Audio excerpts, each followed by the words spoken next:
The Lankan Tigers নিউজিল্যান্ডের কাছে 61 রানে ম্যাচ হারলো, বিশ্বকাপ থেকে বিদায় নিল। হোম গ্রাউন্ডে হোম কন্ডিশনে খেলা, নিজেদের ইচ্ছা মতো পিচে খেলা, কিন্তু শ্রীলঙ্কা বিদায় নিল। তার সঙ্গে পাকিস্তানকেও অলমোস্ট নিয়ে বেরিয়ে গেল শ্রীলঙ্কা। আর যদি আগামীকাল ওয়েস্ট ইন্ডিজ দক্ষিণ আফ্রিকাকে হারিয়ে দেয়, তাহলে আমার মনে হয় ইন্ডিয়ারও বিদায় হবে। ওয়েস্ট ইন্ডিজকে হারতে হবে আগামীকাল, দক্ষিণ আফ্রিকাকে জিততে হবে, এবং আমাদেরকে আগামী ম্যাচ জিম্বাবুয়েকে হারিয়ে 1 তারিখ ওয়েস্ট ইন্ডিজকে হারতে হবে কলকাতায়। তাহলেই আমরা সেমিফাইনালে, না হলে এশিয়ার কোনো একটা দলও সেমিফাইনালে পৌঁছাবে না। পাকিস্তান আগামী ম্যাচ নিউজিল্যান্ড ইংল্যান্ড, যদি বৃষ্টি হয়ে যায়, ম্যাচ না হয়, তাহলে পাকিস্তান বাইরে। শ্রীলঙ্কা পাকিস্তানের ম্যাচ যদি বৃষ্টি হয়ে যায়, বাইরে। এইবার যদি নিউজিল্যান্ড ইংল্যান্ডের ম্যাচে নিউজিল্যান্ড হারে বড় মার্জিনে, পাকিস্তান যদি জেতে বড় মার্জিনে শ্রীলঙ্কার কাছে, তাহলে একটা চান্স আছে, যেই চান্সটা খুবই কম। তো সেই রকম আমাদেরও, আমরা দুটো ম্যাচ জিততে পারি, কিন্তু আমাদের নেট রান রেট এত জঘন্য, -3.80, সেখান থেকে কামব্যাক করা প্রায় অসম্ভব। দেখা যাক কি হয়। তবে হ্যাঁ, হোস্ট এবারের বিশ্বকাপে 2টি দেশ, প্রথম হচ্ছে আমরা ইন্ডিয়া, আর দ্বিতীয় হচ্ছে শ্রীলঙ্কা। তো শ্রীলঙ্কা তো আগেই বিদায় নিল, পাকিস্তান অপেক্ষা করে আছে। পাকিস্তানের ক্যাপ্টেন সালমান আলী আগা বলে কি, নিউজিল্যান্ডকে হারিয়ে দেবে শ্রীলঙ্কা, আমরা হারাবো শ্রীলঙ্কাকে, তাহলে আমরা পৌঁছে যাব। এতটা সোজা, এতটা সমীকরণ না। কেউ কারোর জন্য খাটনি করে না, সবাই নিজে চ্যাম্পিয়ন হওয়ার জন্য খেলতে এসছে বিশ্বকাপ। কেউ কারো মুখের দিকে তাকিয়ে থাকার জন্য ওকে হারাবে। তবে হ্যাঁ, পারফরমেন্স একদম জঘন্য থেকে জঘন্যতম। আমরাও করেছি, আমরা 111 রানে অল আউট হয়েছি। বিশ্বের নাম্বার 1 দল, বিশ্বের টপ 4 জন ব্যাটসম্যান আমাদের কাছে নাম্বার 1 বোলার আছে, জাসপ্রীত বুমরা আছে, তারপরেও আমরা 111 রানে অল আউট হয়েছিলাম।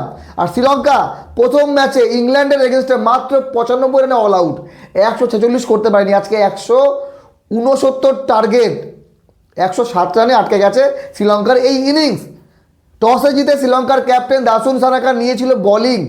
শুরুটা একেবারে যে খারাপ করেছিল তা কিন্তু নয়।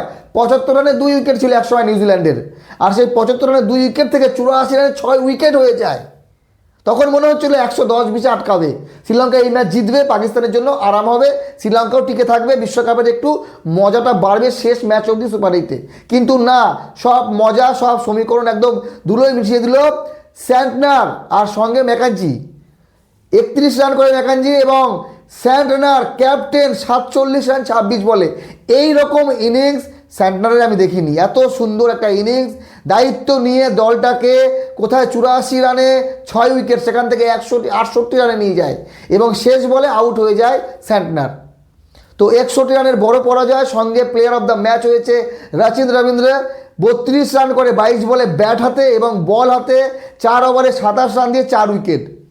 তো হোম গ্রাউন্ড হোক, হোম কন্ডিশন হোক, ক্রাউড হোক, নিজেদের সব কিছু থাকার পরও যদি পারফরমেন্স ভালো না হয়, তাহলে কিন্তু দিনের শেষে জয়ের মুখ দেখা যায় না। তো শ্রীলঙ্কান টাইগার তারা বিদায় নিল। এশিয়ার সেকেন্ড বেস্ট টিম আফগানিস্তানও বিদায় নিয়েছে অনেক আগেই। নেপালকে বলা হচ্ছিল উঠতি তারকা, তারাও বিদায় নিয়েছে। টিকে থাকলো এখন ভারত এবং পাকিস্তান। যদি কোনো কারণে ওয়েস্ট ইন্ডিজ জিতে যায়, দক্ষিণ আফ্রিকা যদি হেরে যায়, তাহলে আমাদের জন্য চাপ বাড়বে, আমাদেরকে অপেক্ষা করতে হবে, আর আমাদেরকে দুর্দান্ত খেলতে হবে। জিম্বাবুয়েকে 100 রানের মার্জিনে হারাতে হবে, তারপরে ওয়েস্ট ইন্ডিজকে ওইরকম ম্যাচ হারাতে হবে 50, 60, 70 রানে। তাহলে হয়তো বা কোথাও না কোথাও আমাদের চান্স আছে, কিন্তু ভালো লাগছে না। যেভাবে খেলা চলছে, সত্যি মন থেকে ভালো লাগছে না, কি যেন একটা হয়ে গেছে। আগামীকাল ওয়েস্ট ইন্ডিজ এবং সাউথ আফ্রিকা বিকেল 3টে, ভারত এবং জিম্বাবুয়ে সন্ধ্যা 7টায়। আপনাদের মতামত জানাবেন, কোন 4টি দল এবার সেমিফাইনালে পৌঁছাবে। শ্রীলঙ্কা বেরিয়ে গেল, জিম্বাবুয়ে যেতে পারবে না, বাকি থাকলো 6টি দল। দেখা যাক কী হয়। ভালো থাকবেন সবাই, ধন্যবাদ।